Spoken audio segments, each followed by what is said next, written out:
Well, welcome, guys. Tonight, what I'm going to do is I was asked the other night about what I thought of the new update for the wingless sprint cars. Oh, sorry, the non-wing sprint cars. I haven't run them yet, and that so I thought I'd run them tonight and that. But I watched a video today actually that was done by I think it's Inside Sim Racing. Um, that guy, he's driven a sprint car and that. Um, so he's given iRacing some feedback and that. But there was something that he was saying, um, which is true, and he didn't clarify on what he thought exactly, what his interpretation or what in the way he was saying um, certain things and that. So I thought before I do this, before I start on going on track and doing a few laps and giving my thoughts on the new update, and that I'll talk about what some of the stuff he was saying. He was talking about the chassis flex. Now this is a thing that he didn't clarify totally to someone who wouldn't understand. And even then, when he was talking about chassis flex, he was talking about the chassis as a whole. Um, Over the years, and that as the development of the sprint cars have evolved, there's things that have been changed and things that were being updated to get the cars to be light, fast, and do what they're supposed to do. So what I'm going to do is I'm going to transfer this over. I've got some pictures here that I've Googled and that. So I'm on Google Pictures right now. He was talking about chassis flex. With the chassis flex, click on this picture here. You should be able to see my cursor. With the chassis flex, see, he's talking about from um, where the engine, mainly where the engine sits. Because as you can see here, there's a bar that goes across here at the floor, and there's a bar here, and that's where the engine sits. You've got an engine plate there, and that the engine plate helps bind. It's like the Formula One car, and that where you've got the sprint car, you got the tub of the Formula One, and then you got the engine, and then when the differential gets put on the back there, it completes it as a chassis. Well, this here, where when you put the engine in, and that because the engine also has a mount at the front here, it goes across here, which comes across, bolts to the front of the engine, comes under to the other side, bolts to there, and then goes across. That goes underneath the crank when that so, and you got the engine plate here. Um, they've People have tried different engine plates, different thicknesses. They do all different things. You can move the engine forward and back, and that to get the car to handle the way you want. The most common size chassis is the 4088, or sorry, the 4087. Some run 4088. Some run 4086. Some run even 41, 41 and a half, 42. When I say 40, 41, 41 and a half, 42, some even a 39, and that's this point here where the engine plate is to the center of the rear axle, and so that'd be 40 inches from there to the center line of the rear axle. As I said, some over done development over the years. If you watch the old World of Outlaws um, sprint car stuff, like back in the 2000s, you would have seen a guy called Stevie Smith, and that he was doing a lot of testing at one stage there, and that they were moving the engine back and forth to work out the best position for the engine as the chassis were being developed into what you see now. And they found, yeah, 40 is the best. You can move it forward, it keeps the nose down a bit more, moving the engine forward. Some people put spacer blocks in there, and that to move the engine forward. Some chassis, and that they have it back to them even as far back as like 39 inches, and that's like 39 inches from the from the plate to the center of the rear axle. Um, but that's where that center point there is basically from there forward is where the chassis flexes. Um, the reason for that is because you don't want it to be flexing where the driver sits, and that because in an impact, if that's flexing in an impact, bar's going to come in and crumple around the driver. You don't want that. You want that as sturdy as possible, and you want it because most of the impacts are on the nose. So if the car's rolling end to end, and that it will go up in the air, and then it will land on the nose, it'll land on the tail, then on the nose, and that. So what this does is absorbs the impact as much as they can, but keeping the strength there, and that. So when he was talking about chassis flex, also in the old days, back in the Tognoddy days, early like 80s, late 80s, and sometimes early 90s, depending on the chassis brand, they used to have the bar going from here straight across to there, and that instead of having a triangle here, because as you know, with engineering, the triangle is the most strongest form because it's if an impact hits here, and they will spread the load out over these 3 points. And that so wherever a triangle, sorry, in a square, if that was across there and you hit here, it's just gonna skew to one way. So it's the reason why now you see a triangle in here, and then you'll see another triangle there. What that does is if any impact is put in here, it will get pushed through to here and then goes all the way back to there. So they're trying to um, spread the load out over the whole entire car on an impact. But what he's talking about in chassis flex, he's talking about at the front here. This is the main spot that will flex. You'll find a lot of cars, depending on where they put this bar here, some have them further forward, some have it further back, but that there is where your chassis will flex more. And that the Maxim chassis, uh, they have a common problem. They might have fixed it by now, but at one stage they had a common problem where because the chassis flexes so much in that area, they would the bar would slowly crack, and that none of the welds would crack. It's just the bar from the flex from it. It's like when you get a tin can and you crush it down and you flex it back and forth. Eventually it will get hot and it will snap. Well, exactly the same thing. It will flex back and forth till eventually it will just get weak and then it will just break. And that um, so that's where the flex point is. But you see now a lot of cars are running the high bar, and that the high bars started becoming more predominant because they're a lot safer, and that. But the high bars were becoming more predominant on a short track. The reason for a short track is because of you're basically coming as soon as you come off the corner, you're turning back into the corner again, and that. So you want the car to be stiff, and that so you're able to drive it and point it to where you want rapidly. In the old days, you don't see many cars, many of them these days, but in the old days, where is I saw it here before. Here we go. A low bar. This is a low bar. These ones here were good for the big tracks like Knoxville and Syracuse. Sammy Swindell used to love running a low bar. The reason why, because as you saw there with the high bar, the bar goes from here all the way down. Well, that's basically, as I said, it's like a triangle. That means it's pushing that load from there all the way up to here and it's spreading it out over the whole entire area.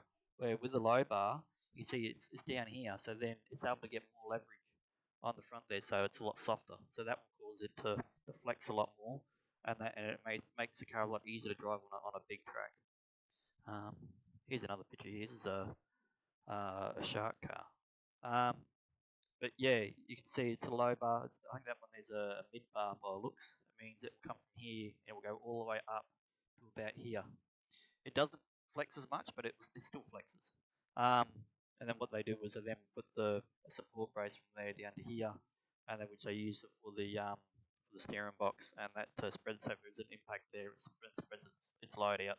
So on the back here, there's really not much flex. As you can see, there's triangle bases in here, and that to keep that stiff, and then on the bottom here, you see he doesn't have that bar there, but on the bottom you'll see they got the V shape. That's just to this clears up. Yeah, you'll see it's got a V shape here. It goes from here to here, and then it goes back out. That's just for side impacts, but it stiffens it up, and that. So that's the stiffness and the flex of the chassis. There's not much, as I said, there's not much. Look, I'll say it again. There's not much flex in a chassis except for from where the engine plate is forward, and that's so. And even as I said, it's not much due to the fact because it's a high bar, and that it's kept pretty well stiff. Rightio. So now I've said that. I had to say that because it was annoying me. So now what I'm going to do is I'm going to open up iRacing and we'll give this car a run.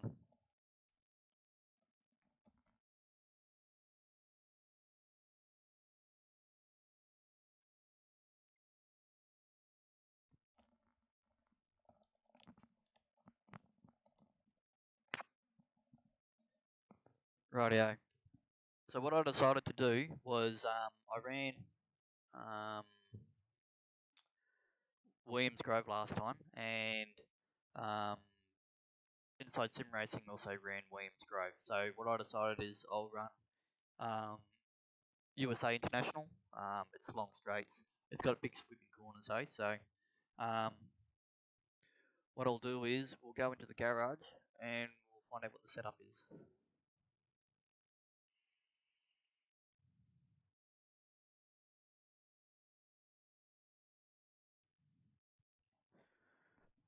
Rightio.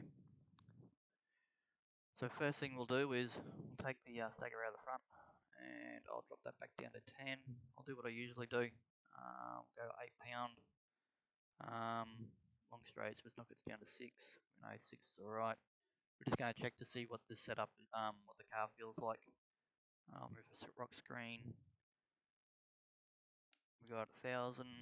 We'll just go straight 5s in the front. 1,000. Straight 5. 1,000. 0 turns, 0 turns, 0 turns. And we'll go 1,000 and we'll go a straight 5 here. Yeah. Straight 5. Now I'll leave this rear as it is. We've got the gear ratio. I'll drop this down to 10 gallons should be enough. And we'll give that a run.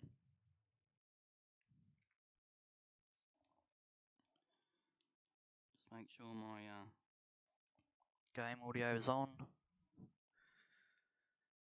Let's give this a run.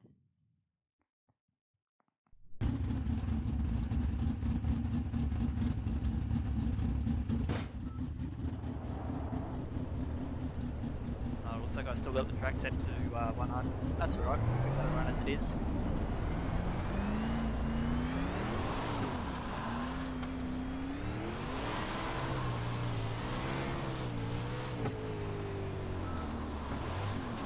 Yeah, the right rear is grabbing a lot more now than what it was.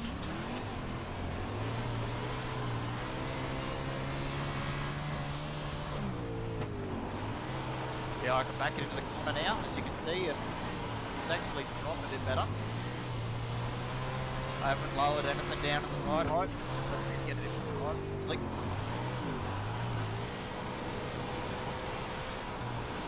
I'll run back into the corner this time and see if it does.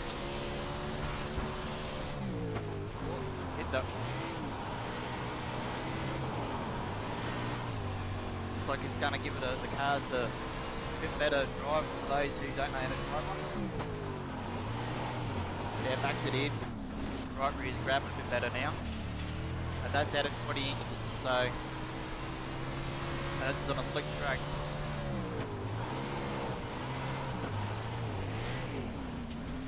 Grab that, look up, something like that front.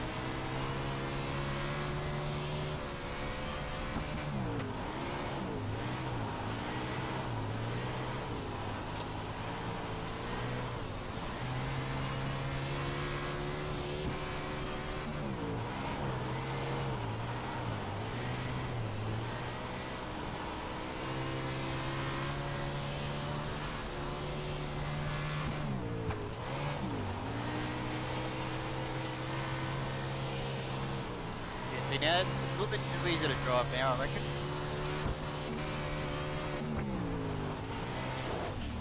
It's a little bit too easy to drive. You can just hit that thing in the corner now and it's just too easy.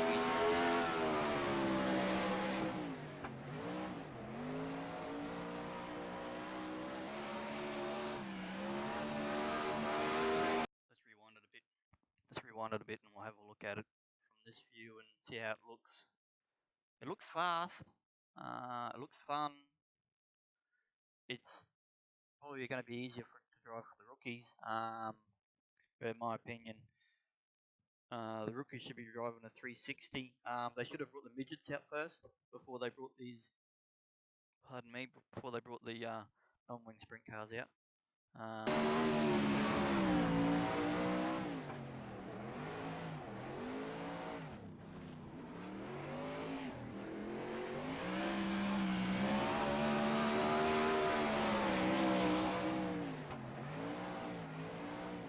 Yeah, she's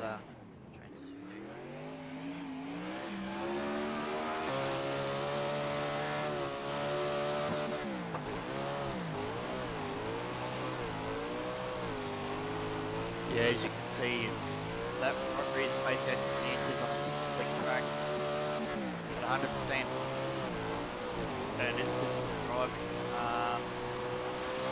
The way that front rear is driving, that's basically, it must be like a, must have been probably a 5 or 7 inch offset rim. That's what that would feel like. If that was a 7 inch offset rim, spaced at 20 inches, that's the way it would feel like. So, and the way it was previous, was that was basically like a 3-inch offset rim. So you could tell the difference straight away. So the guy's done a pretty good job in getting that right rear right. So we've got, they know now what a 3-inch offset would feel like, and now we've got what a 7-inch offset would feel like. What that is where the wheel center is, where it bolts onto the axle, where that sits on the rim. Because of their aluminium rim, they flex and they unload. So if it's a 3-inch offset, we may say 3 inch. It means it's 3 inches from the inside of the rim to where it bolts onto the axle, and then the rest of the rim goes out from there, and that's where it flexes. And then there's a 5-inch, and then there's a 7-inch, and that there is ones in between there, but they're the most common ones: 3, 5, and 7. And that so a 7-inch should be further out to the outside of the rim, and that so it's getting more load and on the center of the tire, and that 7-inch it causes more drive. So if iRacing does watch this video, they'll then get the idea of, okay, that's what a 7-inch offset rim will feel like on a car. So if they decide to change the track and that like add more grip to the cushion or something like that, they can then set a some code or something in there, so then the players then also are able to then enable the 3-inch offset rim, and then they can then space it out to the way they want it, or a 5-inch or a 7-inch. So yeah, let's keep going, and I want to see what we can do with this car. So that was just standard, and you could feel the thing driving, and as soon as you turned it in the corner, you even saw the front end coming up off the ground. So, and that's as I said, that's at 7 inches. That's no turns anywhere. That hasn't been lowered down whatsoever. And that's so. Let's space this cut. Oh, it's spaced in only 19. Which that'd probably be, yeah, that'd probably be about right, being a 7-inch offset wheel. You can't space it in as far because it's, as I said, because of the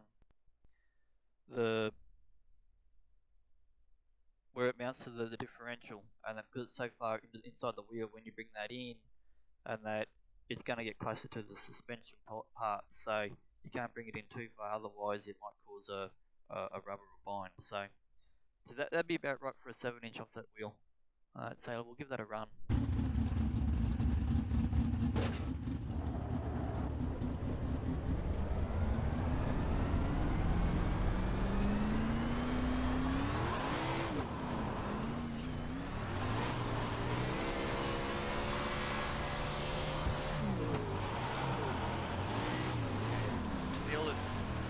Feel it getting load on there now. So it's only moved it in an inch, but as I said, it's a different rim. gives you different type of feel on the tyre. Different type of feel on the tyre. You can feel it drop. Give it another run.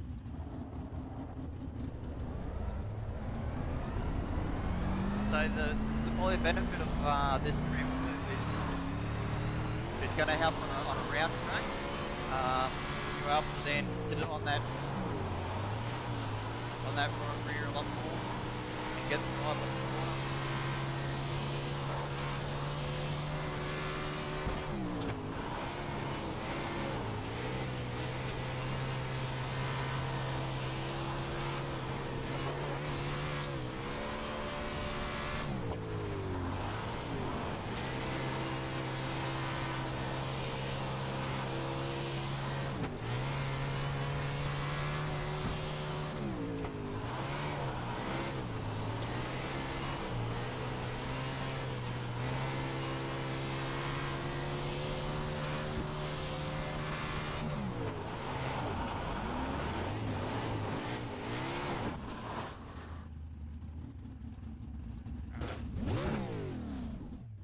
Change some setups on it. What was that? Let's try something. Let's go 4 inches. She's bouncing off the rev limiter and we're at a 486 ratio. Well, that's going to be interesting. Okay.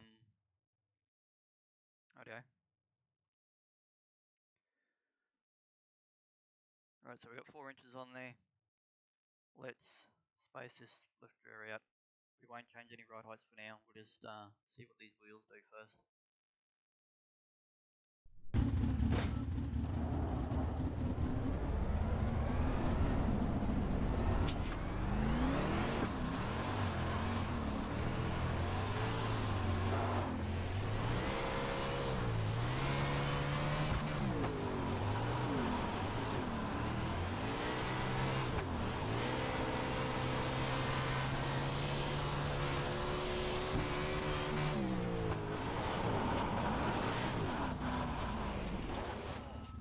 Didn't like that.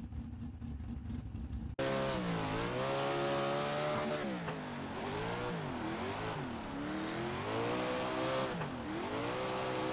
secret goes in the water.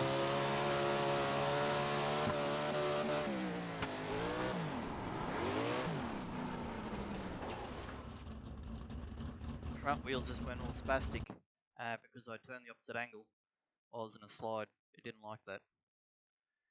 Anyway. Because it did that, it just went straight towards the wall. I might want to fix that.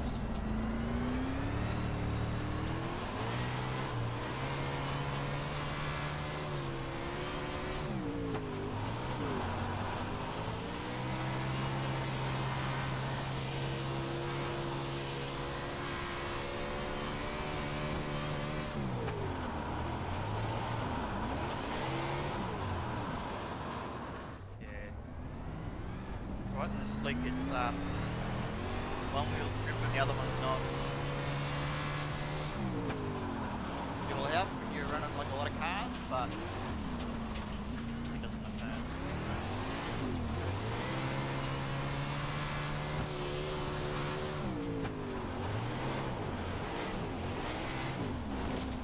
As soon as I got off the gas there to get that car back around,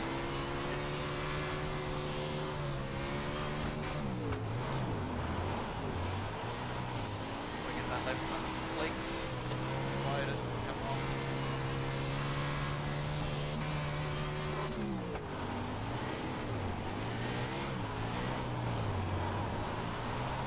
Yeah, it's a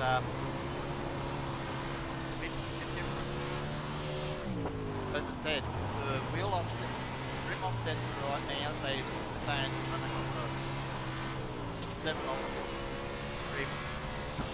So that's about the right load for a tyre.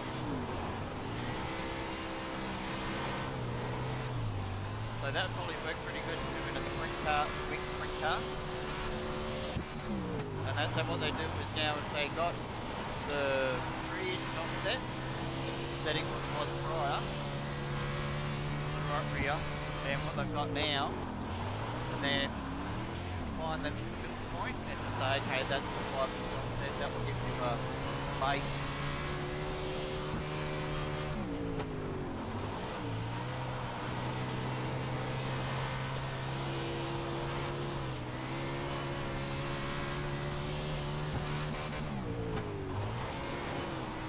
So yeah, these cars are now really, this car's really right now. Even people haven't driven these are going to be find it a lot easier. Probably what they're hoping. So a lot of people have opened their arms with the other one.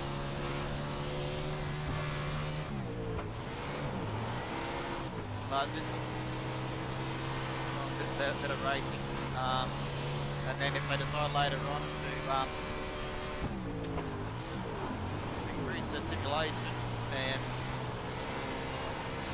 they've got a base You got about 5 laps of fuel. Base point for a 3-inch offset rim. Then all they have to do then is just work out eye compounds. They decide to add eye compounds. I think one guy's last one.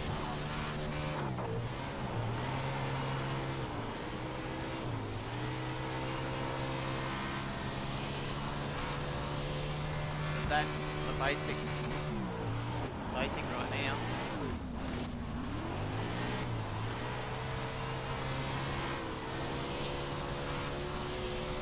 What I'm going to do is I'm going to make a change this car and see if I can get the single wheel stand off the front. You have about 2 laps of fuel left.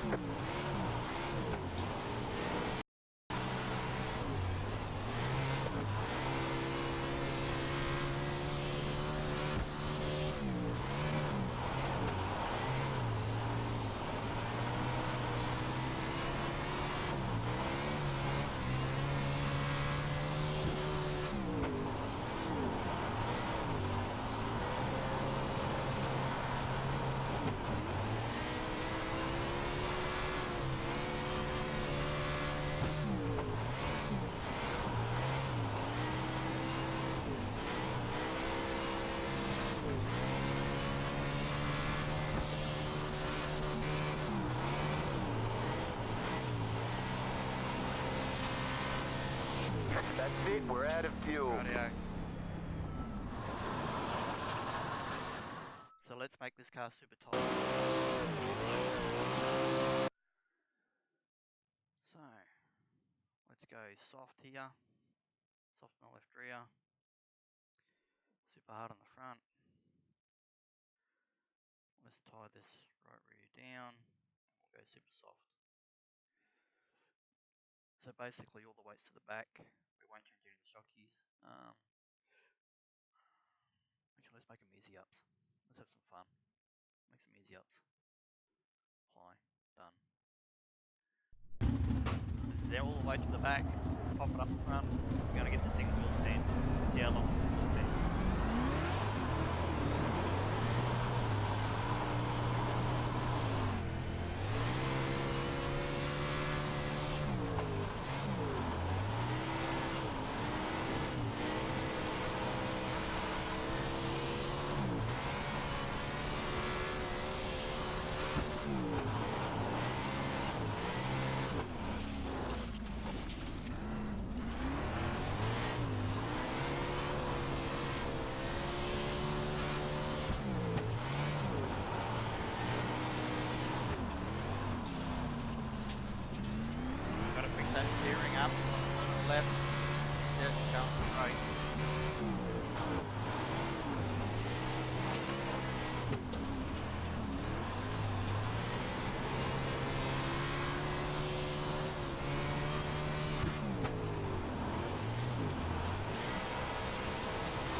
that going straight. Even though I've got plenty of drive.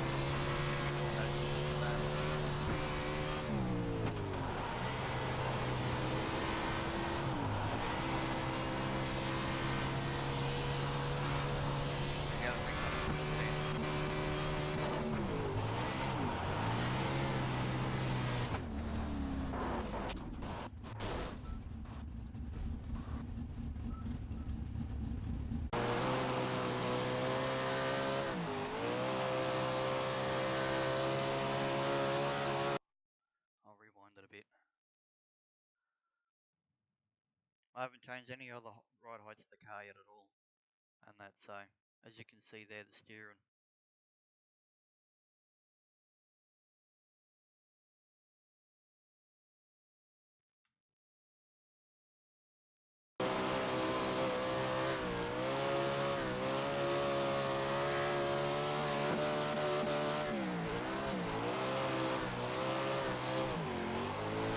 Yeah, look at that, the tangles on that front. If we clipped at the bar so you could go through that part first off. And then when the car starts to you see there, the steering rod just won't go.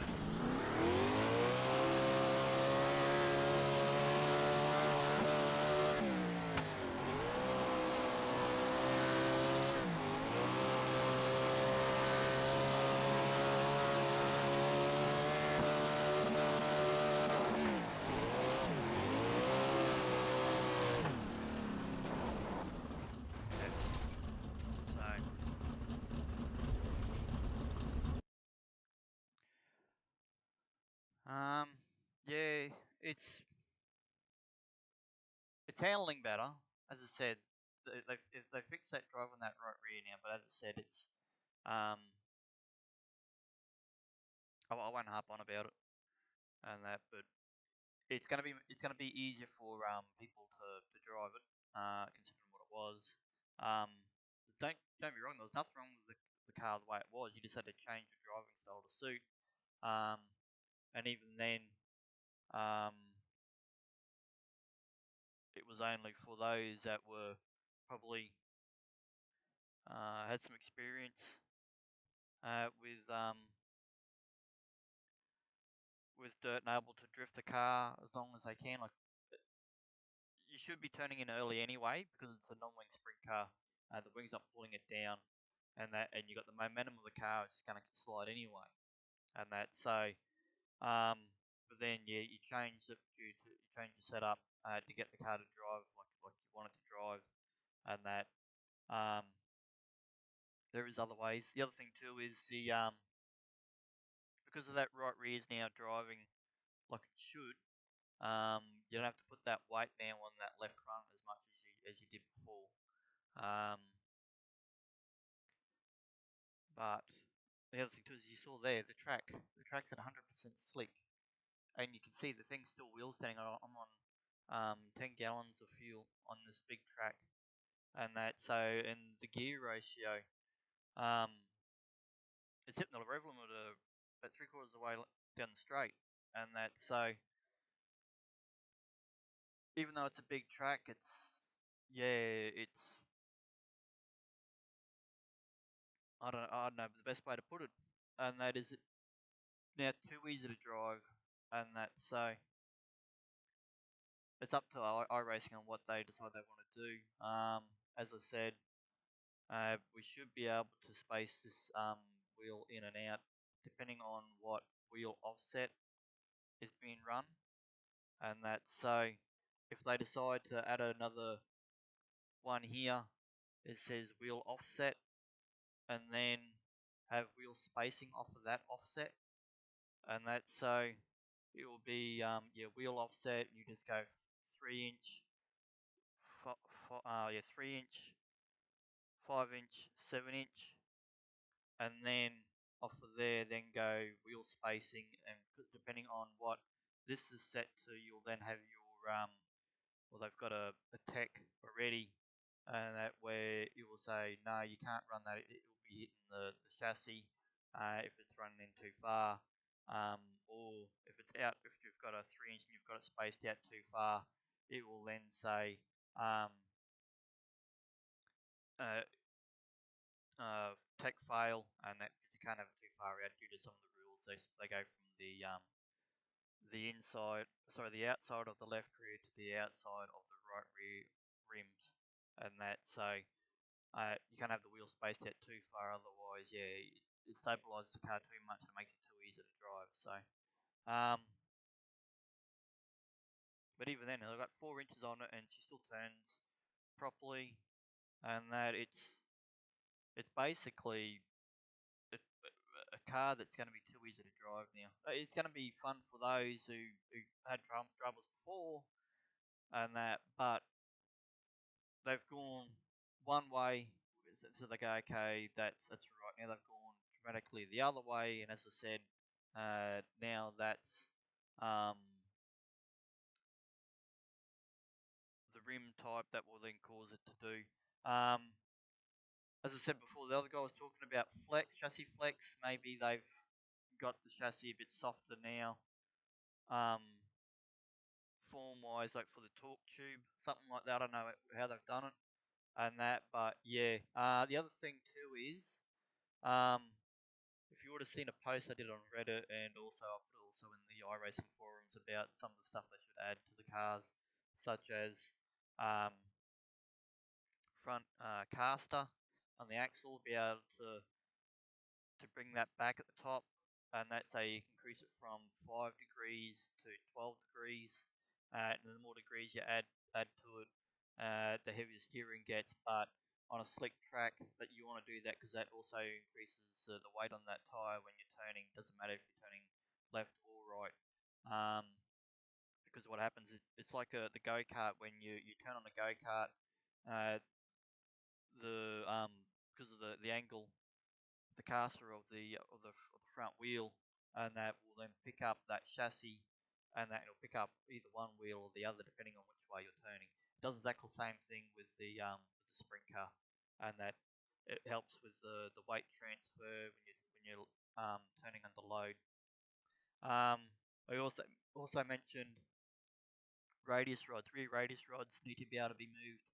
Um, with a wingless sprint car, oh sorry, non-wing sprint car, you'll see a lot of the guys, they run long radius rods that go from the rear axle, from the bird cage to where the engine plate is, and that you'll see that they've got a bracket on there to bring it back a bit so it lines up with the torque tube bell housing, and that so because that's there's a pivot point of where the um, rear end moves up and down, and that so they line up with that so that they're getting the rear end free, and because of the long radius rods in it, that loosens the car up, and that so it's not getting as much load to the rear axle, um, because the radius rods are further forward, and that so they're at the center of the chassis.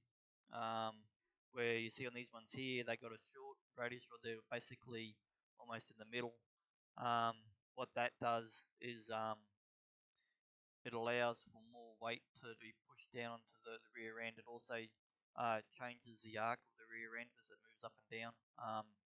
As you know, with the circle and that, if it goes up, it'll go forward. As it goes down, it also goes forward. So when the load comes down that left rear, and that if the axle goes forward slightly, and that, but where for long radius rods are put on, as the rear end goes down, like on the right rear, when you go in the corner, the arc is a lot less, and that so it doesn't move us forward as far. Um, some cars, like in California, I've seen pictures of them, and also I've seen Brent Kading's car when he brought them to Australia here. They even had even shorter radius rods than what they are standard. They only brought it back another, I think it was like 5 inches. They were really short because they were running a small track and it was super slick, and that so they wanted to get as much load as they can on that rear end and get that axle to go forward as far as they can on a on the car that was probably tied down a fair bit. So then they were able to move the rear end forward to create more drive. Um, there's also other things like Jacob's ladder. I can see the here. I can see the Jacob's ladder arms, and there's a Jacob's ladder is there. So they could probably even if they had like the other tire grip that the previous non-wing sprint car with that right rear, they could still um, run that with the bird cage.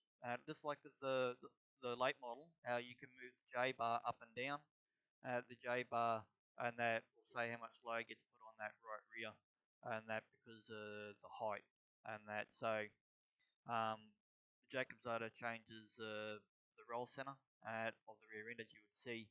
If you have a look at a picture, you can see there's a strap there and there's a strap there at the bottom, the top and one at the bottom. When you line them up and you line the center of the bird cage up, where the Jacob's Ladder bolts onto the bird cage, you draw lines from there to there, and it will line up to the center of where the axle is, and that's the roll center. That's what that's used for. Same with the front there. The pan-up bar is used as a roll center type thing. It's also there to locate the front axle, but it's also used as a roll center, and that so you can move that up and down, and that will move that axle left and right. These sprint cars have two holes, and that to move it only a little bit. If you have a look at a midget, some of them have a clamp and a slider on there. Some of the sprint car guys too that run coilovers on the front, they also have a slider there too, so they're able to move it up and down drastically to move the axle left and right depending on what they're running, what track they're running, and like the Silver Crown cars will probably have them and that. So um, what I didn't say though was the rear arms, and that you can get longer rear arms for the back of the car, depending on the car and what length you want to run your torque tube and how much clearance you've got between your differential and your seat.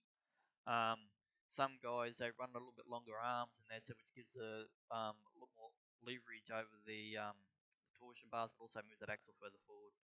Um, and all that does is it just softens it up a bit more. There's also reverse bar, and that I mentioned in my post, where you'll see on here, you see the right rear, see how short that arm is compared to the left rear. Left rear sits all the way back on the back tube there. A reverse bar car, and that they swap them over, and that they could it's a normal chassis like this, but they just got an 18 on one side, and that so then what they do is they then um, remove that add in and swap the put a shorter arm on one side and put the longer arm on the right hand side. So all that does is just stiffens up that left rear a bit more and softens up that right rear a bit more. So if you run left rear weight and the track's super slick, you can put a shorter arm on there and that running a reverse bar arm and creates more drive, and that if you're running a super slick track, they're very rare those cars, and that because not many people run them. There's only a select few that do run them because they know what type of tracks they run and they know the way they set the car up. That used to be common before the shock absorbers in dirt sprint cars got um, updated to like the dirt bike guys, where they're multi adjustable, big um, compressions and that. So where we used to run straight fives and that in a 6.4 used to be it's all we used to get back in the day. Now we're getting um, big big tie downs, easy downs, adjustable, and that. So that's the other thing too. I want to check, see if they've added this in this option now.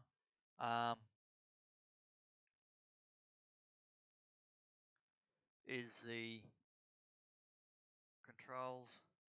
So you would have seen on the sprint car how we're able to move the top wing back and forth. Um, the wingless car, non-wing cars, they have in their cockpit they have adjustable shocks. So I don't know if they've added them in this yet. Looks like they haven't yet. Where you're able to adjust the shocky inside the cockpit. Most commonly, there's four usually. They have one on the left front, one on the left rear, one on the right front, one on the right rear. Some teams they only run um, one, and that's on the left front there. So then they're able to tie it down at the beginning of the race and then ease it up at the end of the race as the weight gets out of the rear end. They can then get the weight transferred to that right rear a bit better. And that so it looks like they haven't added that in yet. But it looks like there's still some more development to go.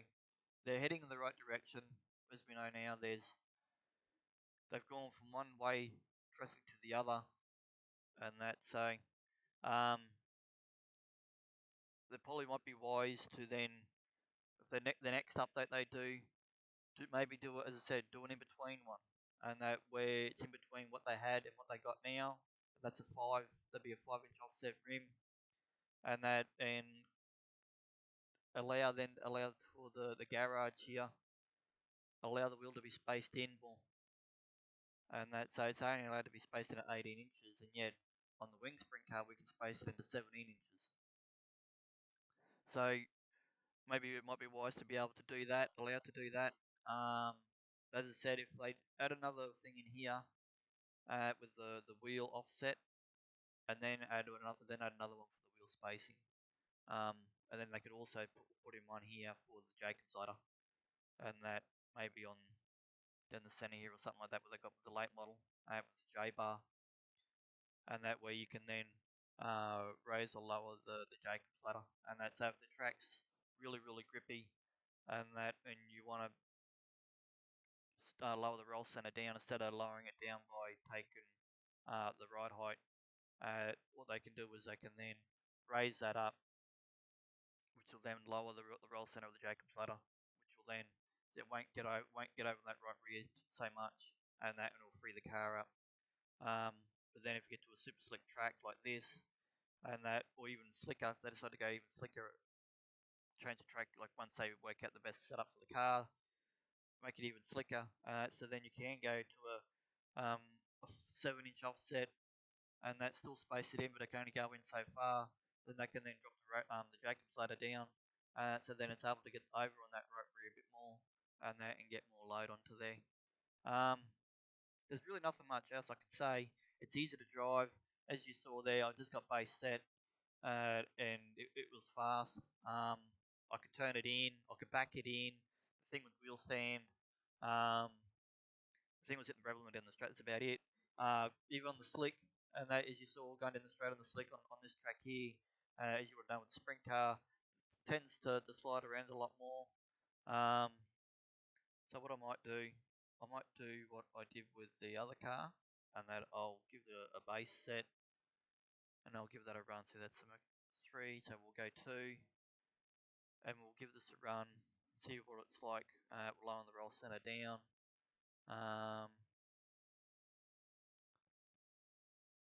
I'll leave that as is, and I'll increase this up to 30. I'll go full fuel. So we'll go, okay, we'll give that a run. This is just for fun. But yeah, as I said before, it's pretty much an easy car to drive. It's not much of a challenge basically, and that only thing is going to be is you got like 24 or 30 other guys on the track with you, and that it's going to be easy to drive, and so you'll be able to go under someone or around someone. So we'll give this a run and see what it's like.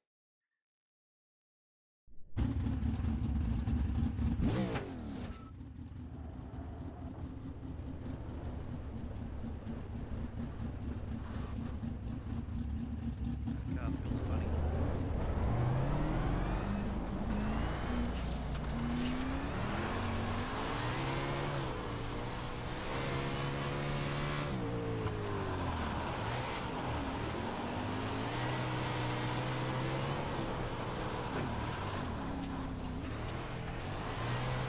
Nicely, but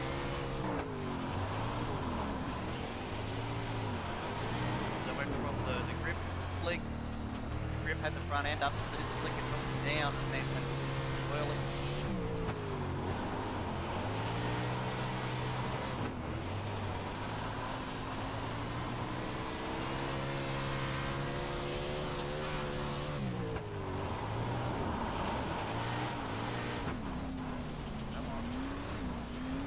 Yeah, they're going to fix this gear right up.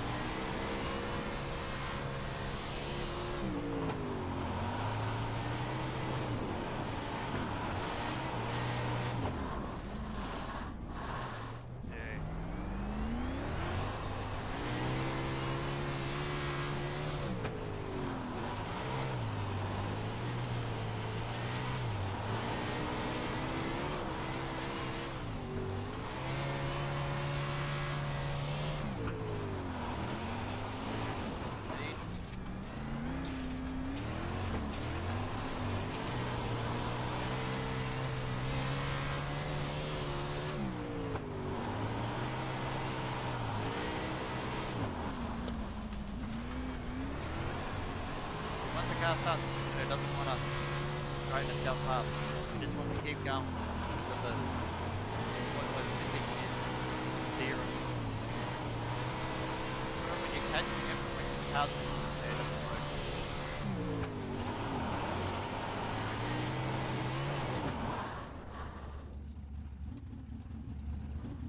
You see, I'm all the way, and it's.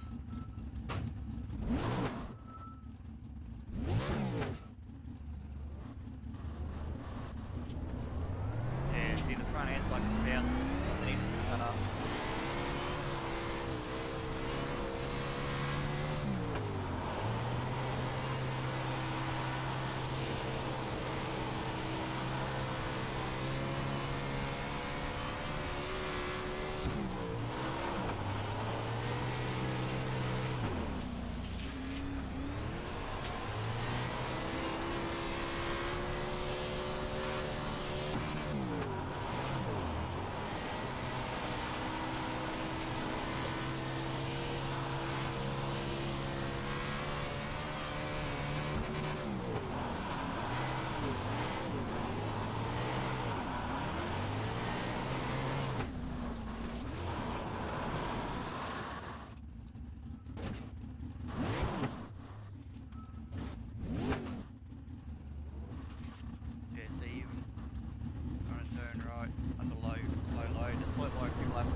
Slide it in on that slick, trying to get it to slide. It can slide, but then it grips.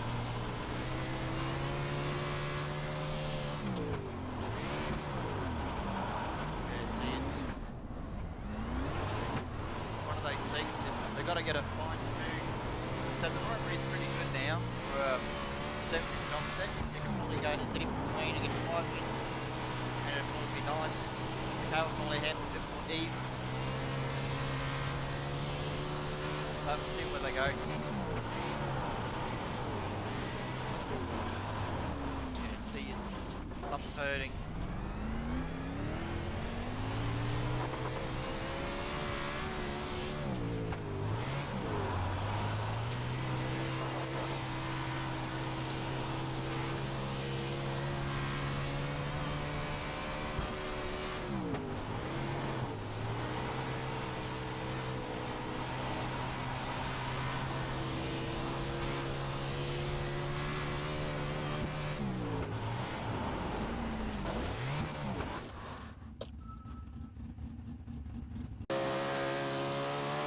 So we're going to do is I'm just going to run, and then we can show.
go to. Let's space that in.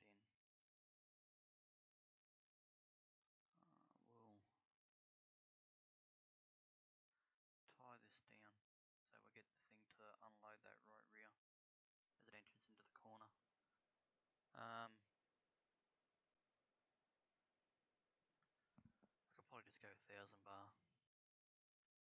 Keep the load off the rear end. I'll leave it at that height. Give that a run.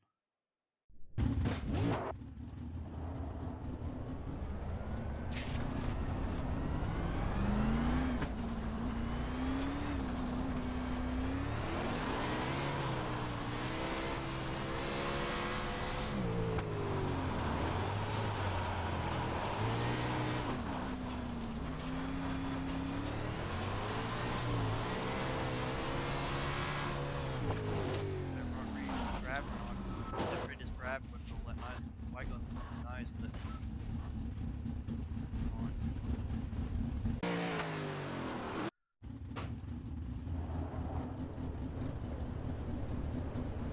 Oh, I can see there's a question there with VR, so I can't see any questions that you have.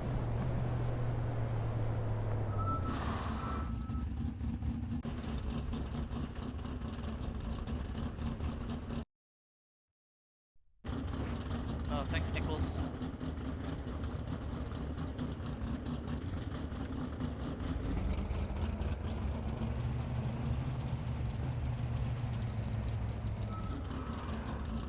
Yeah, thanks, Nicholas. Yeah, I just got a thank you from Nicholas Skeets. He's saying my videos are shizzle. So, yeah. Thanks, Nicholas. I'm glad that you enjoyed my videos. And all I do is I just stream what I'm running, and that's so.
I just slide it in, try to slide it into the corner, but you slid in and then that right where you come to keep in mind.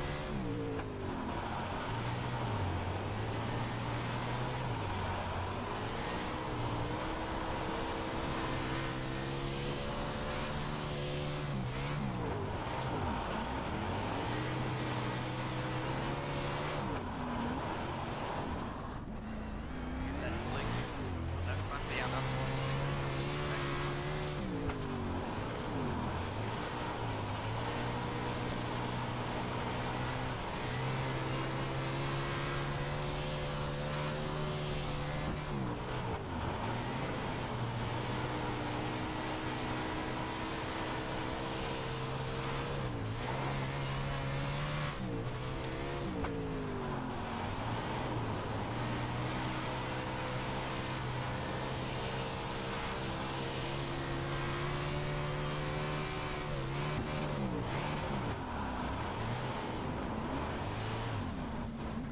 The big tank slap up instead of big one, but that front end, power starts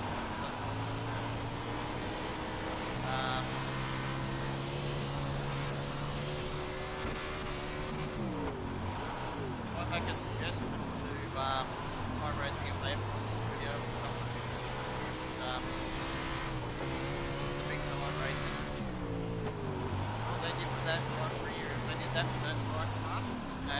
powerful trains that offset that right part. That will also expand the turning that we get where we will out when that right front wire.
That thing lands on that front end, I've got that left, and it lands down and left one. I need that, that front with maintenance area.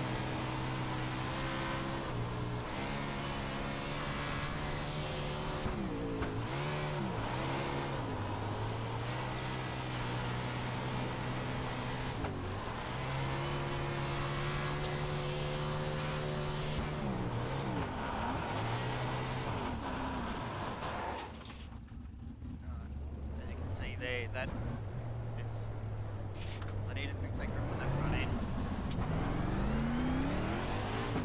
Looks like your car is toast.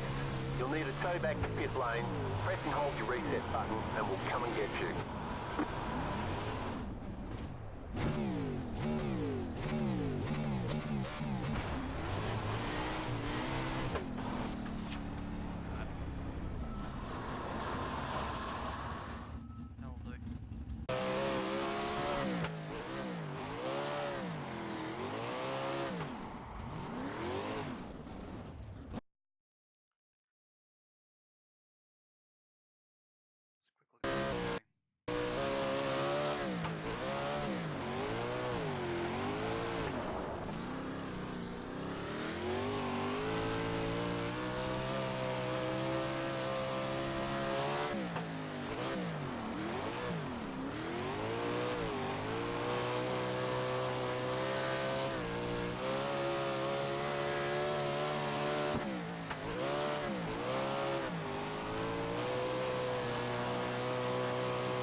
See, look at that, look at the wheels. So that's the reason why you can't turn. The wheels go like that, and it's the reason why it pushes straight forward. So that's a bug. iRacing needs to fix that. Yeah, it's a bug big time. Yeah, I'm in VR, so I can't actually move the camera around. It doesn't seem to like it that much. I could give it a go, but you'll probably see it's going to come up with an error. Where are you? F12.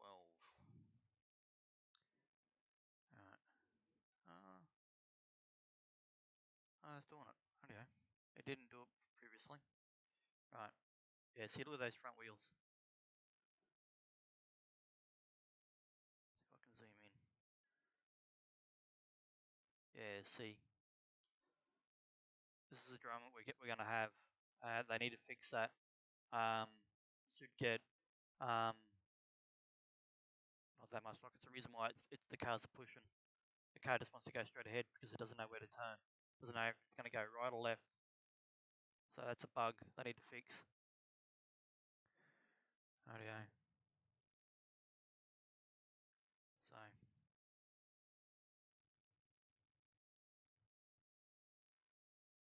cool. So they fixed the VR in this issue, and that which is good. I had a problem before this release came out, the latest update came out, where I did an F12 and the screen just went blank, just went black. I couldn't adjust any of this, and they're in VR. Um, so that's it for this video. I hope you liked it. Just reviewing the new update and that, but I can tell you now there's some stuff that they can probably improve on.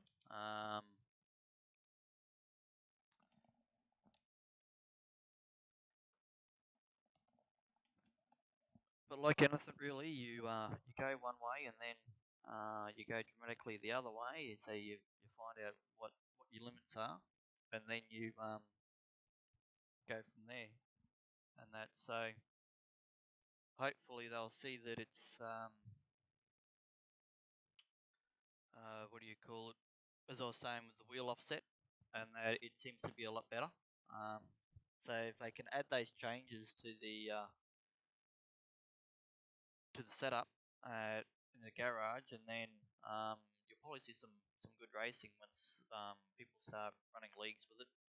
As I said, if they go in between what they had and what they got now, um, and then so that'd be like a 5-inch offset rim, and then they can then um, have an error for when wheel gets spaced in too far or wheel gets spaced out too far, depending on what offset's running and all that. And then there's other stuff that they can do to get the car to drive a lot better. Is there anything else I could think of that probably help? Not really. I think I've said everything I need to say in this video. Um, we'll see what they do with their from now, and that once people do some more testing with it and get some more feedback, and that it's the best way of probably making some changes. But I hope you enjoyed it. For those that haven't subscribed yet, please subscribe and that, and give me a thumbs up and that if you like the video. And I'll see you in the next one. Bye.